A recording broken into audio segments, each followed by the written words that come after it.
Hello everyone!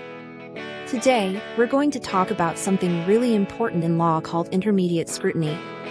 It's a key legal standard that courts use to decide if certain government actions or laws are fair and constitutional. Understanding this concept helps us see how our rights are protected and how the government's power is limited. So, let's break it down simply.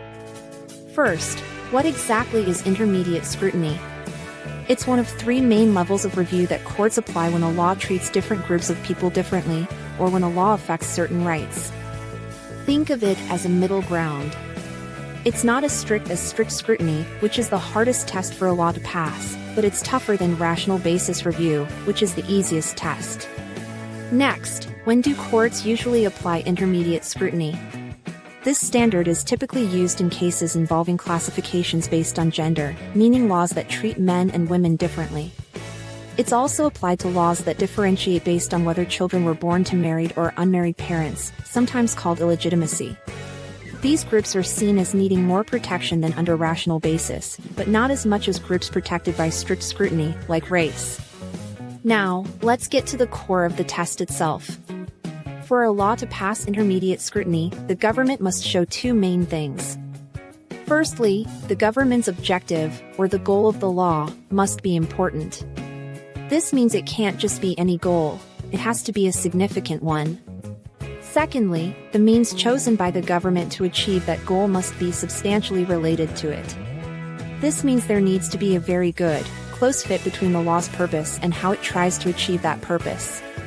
It can't be overly broad or too narrow, it must directly serve that important objective. For example, in a famous case called Craig v. Boring, the Supreme Court used intermediate scrutiny to strike down an Oklahoma law that allowed women to buy beer at age 18 but men had to be 21. The state's goal was traffic safety, which might be an important objective, but the court found that the law's gender classification was not substantially related to that goal. It was an unfair way to try and achieve safety. So, in summary, intermediate scrutiny is a powerful tool. It ensures that when the government makes laws that classify people by gender or birth status, those laws have a truly important reason and are designed very carefully to achieve that reason, without being unnecessarily discriminatory.